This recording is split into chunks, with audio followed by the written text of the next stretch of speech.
If you remember from Wednesday, we defined radioactivity as a spontaneous process, a natural process, a random process in which a nucleus breaks down into something else.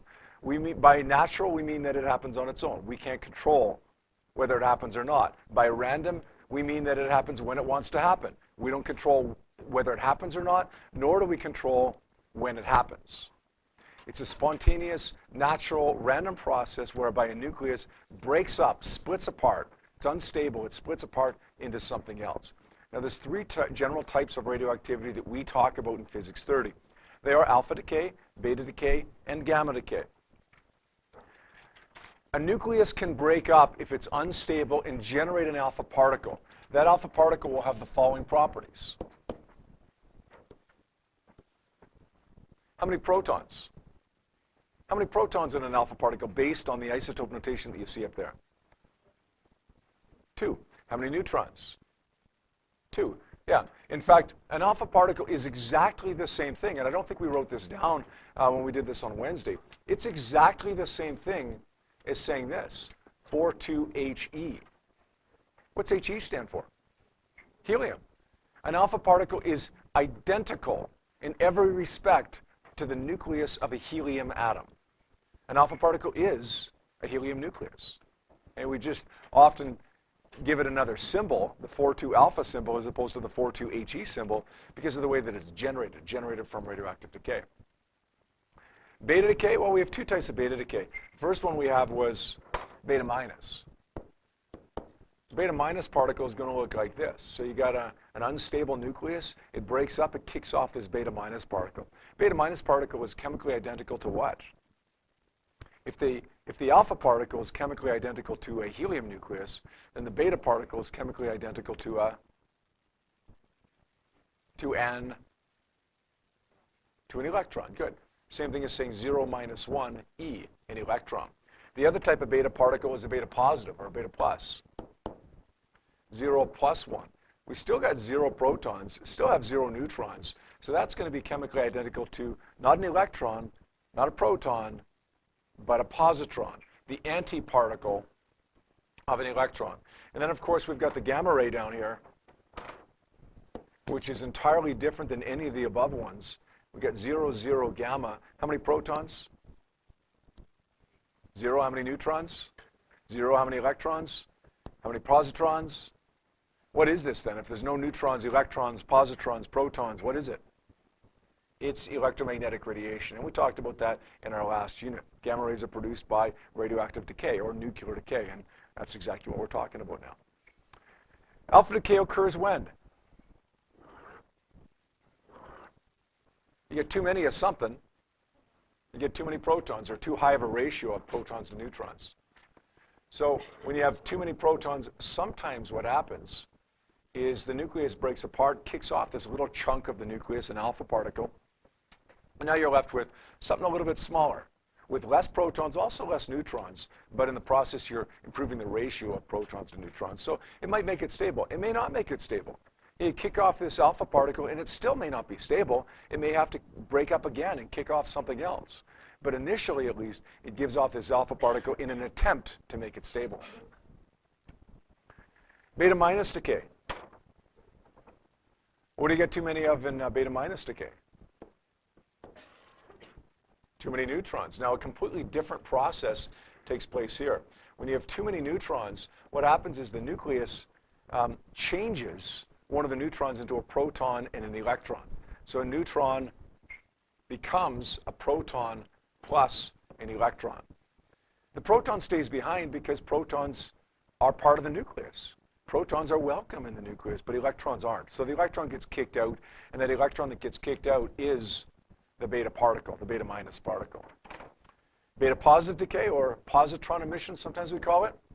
We have too many protons. We get too many protons again. Sometimes when you have too many protons, the nucleus takes a proton and changes that proton into a neutron and a positron, E plus, not E minus. The neutron stays behind in the nucleus because Neutrons are part of the nucleus. It's welcome in the nucleus. You've changed the atom now because you have one less proton, one extra neutron, but one less proton. So you've changed the atomic number, you've changed the nature of the atom itself. That positron is what gets kicked out. Positron emission, we call it. And then finally, gamma decay occurs as a byproduct of something else. We said on Wednesday that the nucleus is left in an excited state after something like beta decay. So beta decay occurs, the nucleus is left in an excited state after beta decay occurs, after this neutron is converted to an electron and a proton, or this proton is changed into a neutron or a positron. It's left in an excited state, but then it wants to go back down to its base state. And when it does that, it kicks out, or it gives off energy. The energy that it gives off is in the form of a gamma ray photon. So we're going to say that gamma ray, we're going to say a result of nucleus going from excited state to non-excited state.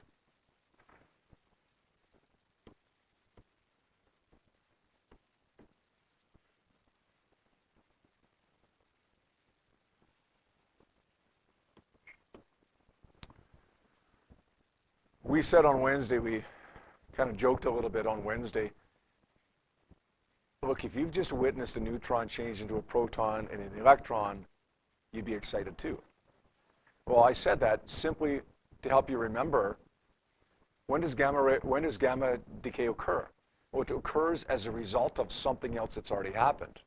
Okay, beta decay has happened. A neutron has been changed into a proton and an electron. The nucleus is left in an excited state. Okay? There's a way to remember that the nucleus is left in an excited state. Okay? You've witnessed a neutron change into a proton and an electron. You're excited. And then it gives off that gamma ray photon to go back to its normal state. All right, let's talk about some of the other properties now that we talked about on Wednesday. Ionizing potential, penetrating power. Does anybody remember what ionizing potential means?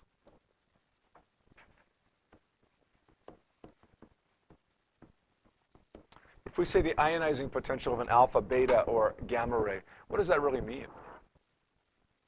Yeah. Good, the ability to turn atoms into ions. All of these forms of radiation, all four of these, are forms of ionizing radiation, just like X-rays and gamma rays were back in our electromagnetic radiation unit. They can ionize atoms. They can turn atoms into charged particles, which sometimes is not a bad thing. Sometimes it is a bad thing. Causes chemical reactions that we're not necessarily expecting. And if that occurs inside our body, then bad things start to happen. And there's all kinds of bad things that can happen. Right? Anywhere from cataracts in your eyes to cancer to death within hours from severe radiation poisoning. Lots of different effects of ionizing radiation in your body. Not many of them are very good. All of these are forms of ionizing radiation. Tell me, which of these three types, we'll class beta together here, which of these three types has the highest ionizing radiation? Alpha. In fact, the ionizing potential of alpha decay or of alpha particles is very high. Alpha particles, if you're exposed to them or if atoms are exposed to them, they're bad news. Okay? The odds are you're going to get atoms ionized if exposed to alpha particles. The lowest ionizing potential would be gamma rays. Notice I'm saying lowest. I don't want to say low because the ionizing potential of gamma rays is not low. It's significant, but it's the lowest of the three. And then, of course, beta particles is going to be somewhere in between. The ionizing potential of beta particles is higher than gamma, but it's going to be lower than alpha. What about the penetrating power? And by penetrating power, we mean the ability of these particles, alpha, beta, gamma particles, to penetrate matter, to go through matter. Which one has the highest penetrating power, the ability to go through the most matter? Gamma. Yeah. Gamma rays, in fact, will penetrate several centimeters of lead and several centimeters of concrete. So the penetrating power of gamma rays is very high.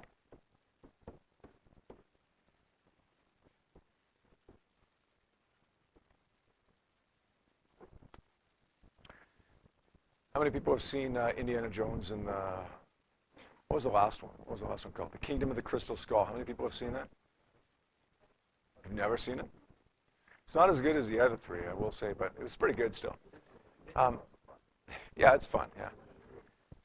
They do this nuclear test in the Nevada desert, and Indiana Jones happens to be in the middle of it all. And what does he do? He gets in the fridge. He gets in this lead-lined fridge.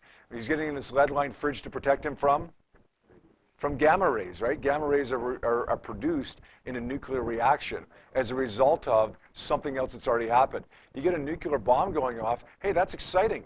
The nucleus is left in an excited state. Gives off gamma rays as it goes back to its regular state. So you want to be protected by several centimeters of lead.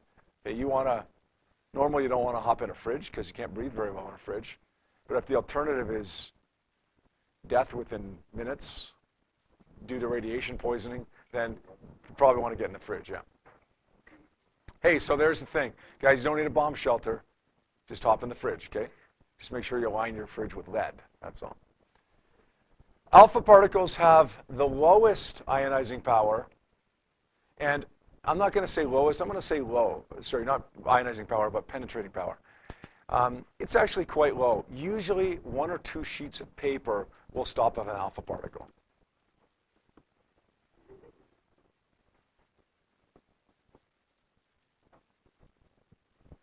So if you're exposed to gamma rays, you got to hop in this lead-lined fridge. If you're exposed to alpha particles, you basically just got to put your clothes on because your clothes will protect you from alpha particles. Beta particles, they're going to be in the middle. And usually it's about 1 to 2 centimeters of human flesh that these can penetrate. Still not into internal organs, but significantly more penetrating power than alpha particles. So what's the worst? It depends, right? It depends. Depends on a whole lot of factors. Alpha particles have the highest ionizing power, but the lowest penetrating power. Gamma rays have the lowest ionizing power, but they have the highest ability to get into your body, the highest penetrating power. So which is worse? Again, it depends. Depends on the context. Okay, does that all make sense, guys? Today we're going to talk about a process called transmutation. Transmutation is the conversion of one element to another, and it can happen through radioactivity as well as some other processes as well. Well, I'll say it happens because of radioactivity. So the basic process is radioactivity, whereby one nucleus decays, splits up, part of the nucleus breaks off and goes somewhere else. But the actual conversion into a new element, because you now have a different number of protons, is called transmutation. It can happen through radioactivity, and it can happen as a result of nuclear fission, nuclear fusion. For now, we're going to just focus on the radioactivity part of it. It can also happen artificially. We can make that happen. We can make transmutation occur. We can't make radioactivity occur. It's a natural process. But transmutation is a term that describes what happens because of radioactivity or other processes, including artificial processes that we can make happen. A nuclear equation is similar to a chemical equation. But this nuclear equation isn't going to show the number of atoms of elements you have, but rather it's going to show the number of protons and neutrons that you have. And in the end, those numbers have to balance out. If you've got a certain mass number on the left-hand side, you've got to have that same mass number on the right-hand side. A certain atomic number on the left-hand side, you've got to have a certain atomic number on the right-hand side. So instead of balancing, again, numbers of atoms, you're balancing numbers of protons and neutrons. But when we start writing these, you're going to find that it's still similar to what you do with chemical equations, and even the thought process is similar to it, but probably a little bit easier.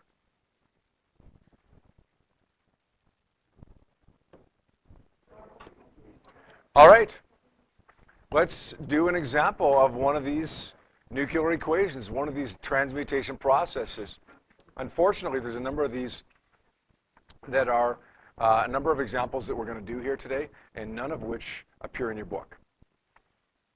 So if you want to summarize this, kind of just write it down in a few words, that's fine, because there is a few of them. It says, write the nuclear equation for the transmutation of a radioactive isotope, radium-226, undergoing alpha decay. Radium-226, undergoing alpha decay. Well, radium has 88 protons. We know that because of the atomic number, and it has 226 minus 88 neutrons. It decays and produces an alpha particle. We're told that, right? It undergoes alpha decay. But what else comes off of this? Well, let's go through that process now of balancing out the number of protons and the number of neutrons. If we have 88 protons on the left-hand side, an atomic number of 88 on the left-hand side, what do we have to have for an atomic number on the right-hand side? We have to have, no, not 222.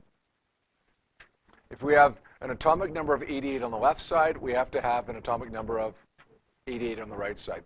2 plus what equals 88? 86. If we have a mass number of 226 on the left-hand side, then we have to have a mass number of 226 on the right-hand side. 4 plus what equals 226? 222.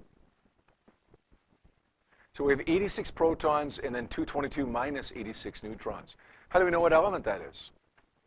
Check the periodic table. Somebody check that periodic table. I think it might be barium, Ba. Right on. That's it. Oh, sorry. Yeah, that's radium, not radon, right? There, that's radon. Right on. That's radon.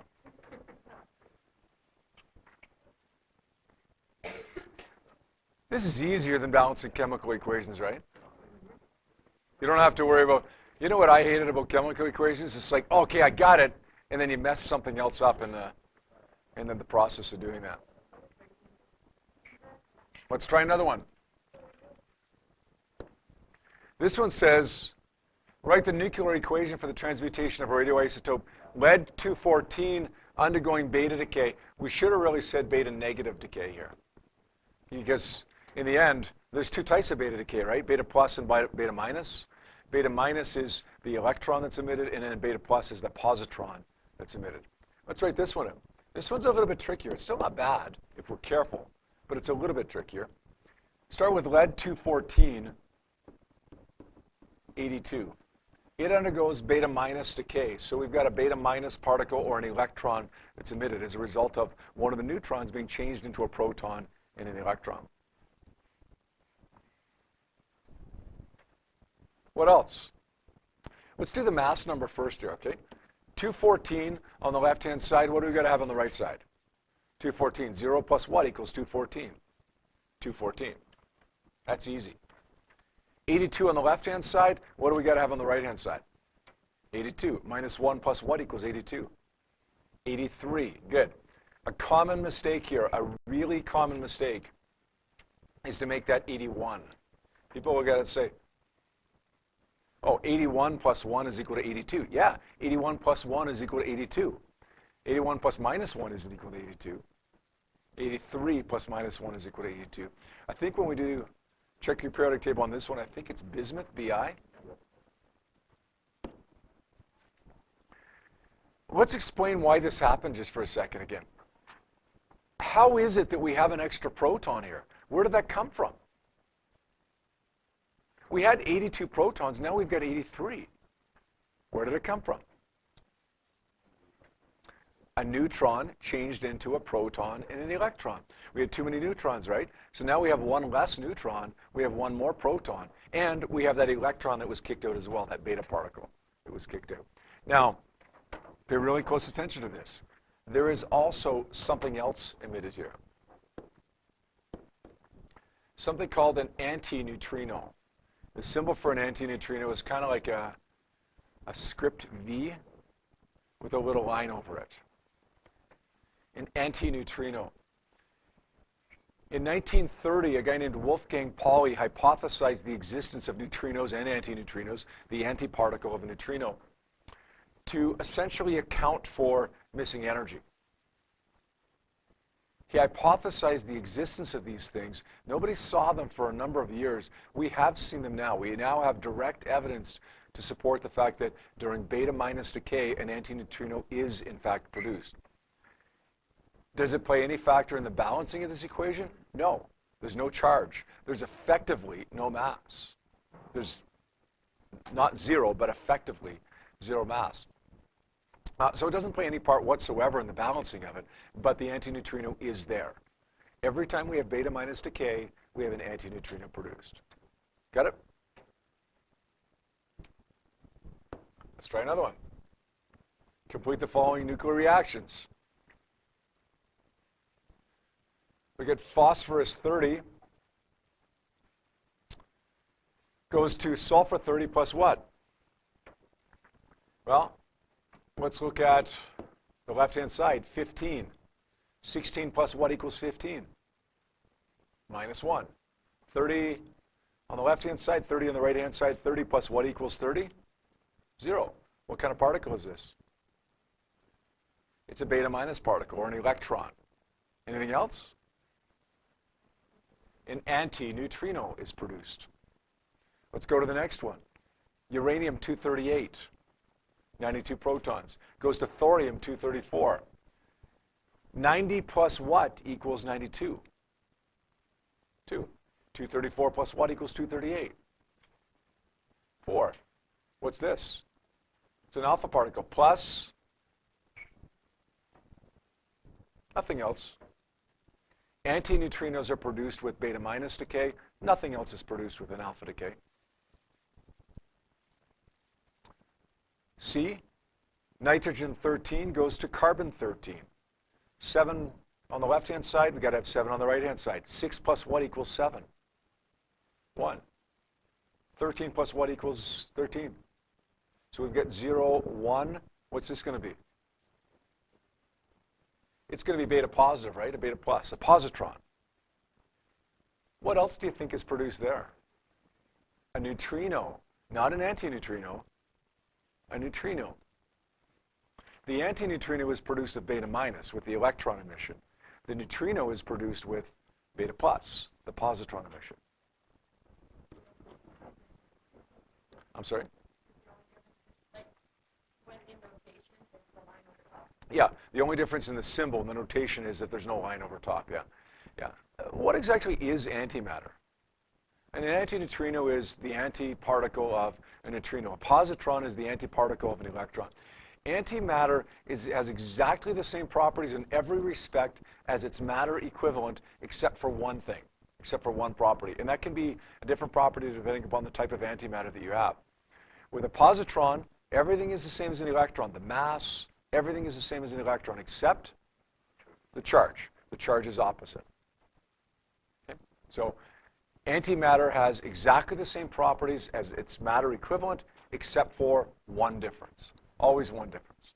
Let's take a look at this one. There's even more, yeah. Look at that. We've got a beta decay, and then we've got 2 alpha decays here. By beta decay, we mean a beta minus, by the way, a beta negative decay. Should be specified.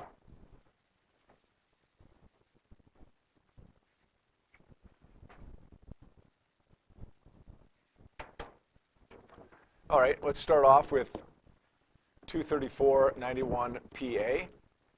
Undergoes a beta decay, beta minus, so it's 0 minus 1 beta. Minus 1 plus what equals 91? 92. 0 plus what equals 234? 234. 92, if you look on your periodic table, is uranium. Anything else here? It's a beta minus decay, so we have an antineutrino produced here as well, right? Now we go to our next step. 23492, right? We're taking the product and putting it down here as a reactant.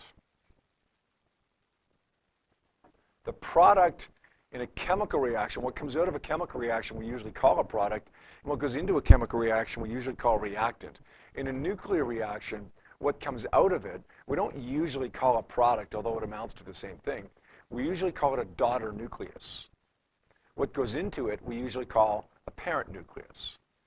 But it's effectively the same thing as saying products and reactants. Uranium-234 undergoes alpha decay. So we've got 4, 2 alpha plus, well, 2 plus 90 gives me 92. 4 plus 230 gives me 234. I think that's thorium, TH. That becomes our parent nucleus for the next reaction. It also undergoes alpha decay. 2 plus 88 gives me 90. 4 plus 226 gives me 230. And I think that's Ra, isn't it? Radium. And nothing else is produced there. Now, inevitably, I get the question from people, so I'm going to have a preemptive strike here today. I'm going to answer the question before I get it. Can we just do that all in kind of one equation and save ourselves some time? If you're looking for a final product, it works to do that. But I'd like you to keep it separate because I want you to recognize that it's really separate reactions that are taking place. If you write it together, it mathematically works out, but it's not physically the same reaction that's taking place. So if we write it as 3 separate reactions, that more accurately describes what's really happening, 3 separate reactions. Is that okay?